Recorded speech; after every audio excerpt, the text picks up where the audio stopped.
Hari Om. Dhanvita's world health is wealth YouTube ಚಾನಲ್ಗೆ ಸ್ವಾಗತ. Channel ವೀಕ್ಷಿಸ್ತಿರೋ ಎಲ್ಲ ವೀಕ್ಷಕರಿಗೂ ಸಹ ನಮಸ್ಕಾರಗಳು.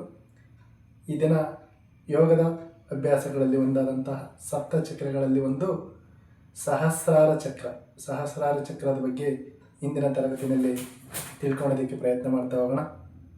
ಅದಕ್ಕಿಂತ ಮುಂಚೆ ಈ ಒಂದು ವಿಡಿಯೋ ಇಷ್ಟವಾದಲ್ಲಿ ಲೈಕ್ ಕೊಟ್ಟು ಸಬ್ಸ್ಕ್ರೈಬ್ ಮಾಡಬೇಕು ಅಂತ ತಮ್ಮಲ್ಲಿ ಮನವಿ ಮಾಡ್ಕೊತೀನಿ. ಸಹಸ್ರಾರ ಚಕ್ರ ಎಲ್ಲಿರುತ್ತಪ್ಪ ಅಂದರೆ ತಲೆಯ ಮೇಲ್ಭಾಗ ಮಧ್ಯದಲ್ಲಿ ಇರುತ್ತೆ ಸಹಸ್ರಾರ ಚಕ್ರವನ್ನು ಏಕೆ ಜಾಗೃತ ಮಾಡಬೇಕು ಮತ್ತು ಅದರ ಉಪಯೋಗಗಳೇನು ಅನ್ನೋದನ್ನು ಇಂದಿನ ತರಗತಿಯಲ್ಲಿ ತಿಳ್ಕೊಳ್ಳೋದಕ್ಕೆ ಪ್ರಯತ್ನ ಮಾಡ್ತಾ ಹೋಗೋಣ. ಸಹಸ್ರಾರ ಚಕ್ರವನ್ನು ಯಾವ ರೀತಿ ನಾವು ಜಾಗೃತ ಮಾಡಬೇಕಪ್ಪ ಅಂದರೆ ಇದಕ್ಕೆ ಆದ ಒಂದು ತತ್ವ ಇರುತ್ತೆ. ಭಗವತ್ ತತ್ವ ಅಥವಾ ದೈವಿ ತತ್ವ ಅಂತ ಕರೀತಾರೆ. ಬಣ್ಣ ಇದಕ್ಕೆ ಆದ ಒಂದು ನಿರ್ದಿಷ್ಟವಾದ ಬಣ್ಣ ಇರುತ್ತೆ. ಬಣ್ಣದ ಹೆಸರು ನೇರಳೆ ಬಣ್ಣ. ಜೊತೆಗೆ ಇದಕ್ಕೆ ಒಂದು ದಳಗಳು ಇರ್ತವೆ. ದಳಗಳ ಸಂಖ್ಯೆ 1000 ದಳಗಳು.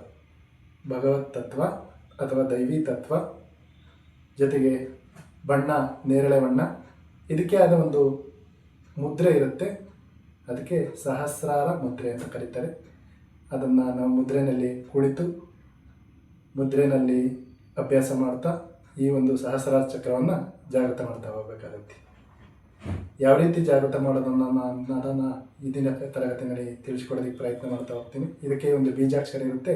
ಬೀಜಾಕ್ಷರ ಸೋಹಂ ಬೀಜಾಕ್ಷರನ ಉಚ್ಚಾರಣೆ ಮಾಡ್ತಾ ಸಹಸ್ರಾರ ಚಕ್ರವನ್ನು ಜಾಗೃತ ಮಾಡ್ತಾ ಹೋಗಬೇಕಾಗುತ್ತೆ. ಸಹಸ್ರಾರ ಚಕ್ರ ಬ್ರಹ್ಮರಂಧ್ರ ಅಂತಲೂ ಸಹ ಕರೀತಾರೆ. ಈ ಬ್ರಹ್ಮರಂಧ್ರವನ್ನು ಅಂದರೆ ಚಿಕ್ಕ ಮಕ್ಕಳಿಗೆ ಈ ಭಾಗದಲ್ಲಿ ಆಗಿಟ್ಟಿದ್ದ ಮಕ್ಕಳನ್ನು ಇಲ್ಲಿ ಗಮನಿಸಿದಾಗ ಇಲ್ಲಿ ಒಂದು ಕಂಪನ ಆಗ್ತಿರುತ್ತೆ. ಅದೇ ಸಹಸ್ರಾರ ಚಕ್ರ. ಇದು ಸಹಸ್ರಾರ ಚಕ್ರವನ್ನು ನಾವು ಜಾಗೃತ ಮಾಡೋದ್ರಿಂದ ಹೊರ ಪ್ರಪಂಚದ ಮತ್ತು ನಮ್ಮ ಒಳಗಿರುವ ಆತ್ಮವನ್ನು ಸಂಪರ್ಕಿಸುವ ಒಂದು ದ್ವಾರ ಅಂತಲೇ ಈ ಸಹಸ್ರಾರ ಚಕ್ರವನ್ನು ಕರಿಬೋದು. ಇದನ್ನು ಜಾಗೃತ ಮಾಡೋದ್ರಿಂದ ಮೂಲಾಧಾರ ಚಕ್ರದಿಂದ ಪ್ರಾರಂಭವಾದ ಒಂದು ಜ್ಞಾನ ಬೆನ್ನುಮೂಳೆ ಮೂಲಕ ಬ್ರಹ್ಮರಂಧ್ರವನ್ನು ಸಲ್ಲಿಸಿ ಅಂದರೆ ನಮ್ಮ ಸಹಸ್ರಾರ ಚಕ್ರವನ್ನು ತಲುಪಿ ನಮ್ಮ ಸಹಸ್ರಾರ ಚಕ್ರವನ್ನು ಜಾಗೃತ ಮಾಡ್ತಾ ಹೋಗ್ಬೋದು. ಈ ಒಂದು ಸಹಸ್ರಾರ ಚಕ್ರವನ್ನು ಜಾಗೃತ ಮಾಡೋದ್ರಿಂದ ಮೆದುಳಿನ ಭಾಗದ ಸಮಸ್ಯೆಗಳನ್ನು ನಿವಾರಣೆ ಮಾಡ್ತಾ ಹೋಗ್ಬೋದು. ಈಗ ನಾವು ಸಹಸ್ರಾರ ಚಕ್ರವನ್ನು ಜಾಗೃತ ಮಾಡುವ ಬಗೆಯನ್ನು ತಿಳ್ಕೊತ ಹೋಗೋಣ. ಸಹಸ್ರಾರ ಮುದ್ರೆ ಈ ರೀತಿ ಇಟ್ಕೊತೀವಿ.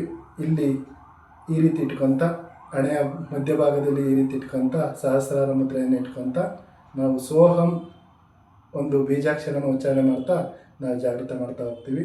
ಭಗವತ್ ತತ್ವ ಮನಸ್ಸಿನಲ್ಲಿ ತಂದ್ಕೊತೀವಿ ಅಥವಾ ದೈವಿ ತತ್ವ.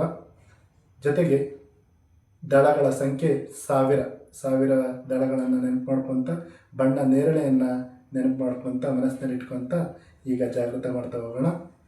ನಿಧಾನವಾಗಿ ದೀರ್ಘವಾಗಿ ಉಸಿರನ್ನು ತುಂಬುತ್ತಾ ಪ್ರಾರಂಭ ಮಾಡ್ತಾ ಹೋಗೋಣ. ಸೋಹಂ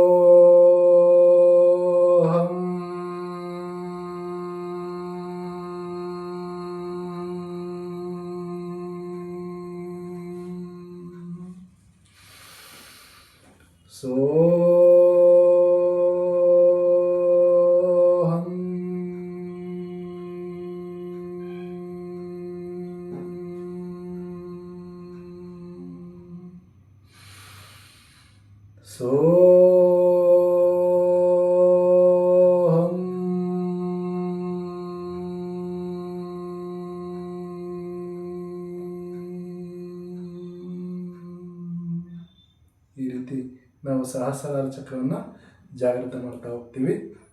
ಈ ಒಂದು ಸಹಸ್ರಾರ ಚಕ್ರವನ್ನು ಜಾಗೃತ ಮಾಡೋದ್ರಿಂದ ನಮ್ಮ ಜ್ಞಾನದ ಮಟ್ಟವನ್ನು ಹೆಚ್ಚು ಮಾಡ್ಕೊತ ಮೆದುಳಿನ ಭಾಗದ ಸಮಸ್ಯೆಗಳನ್ನು ನಿವಾರಣೆ ಮಾಡ್ಕೊತ ನಾವು ಮುಂದುವರಿಬೋದು ಅಂತ ತಿಳಿಸ್ತಾ ಇಂದಿನ ತರಗತಿಯಲ್ಲಿ ನಾವು ಸಹಸ್ರಾರದ ಬಗ್ಗೆ ತಿಳ್ಕೊಂಡ್ವಿ. ಸಹಸ್ರಾರ ಚಕ್ರದ ಬಗ್ಗೆ ತಿಳ್ಕೊಂಡ್ವಿ.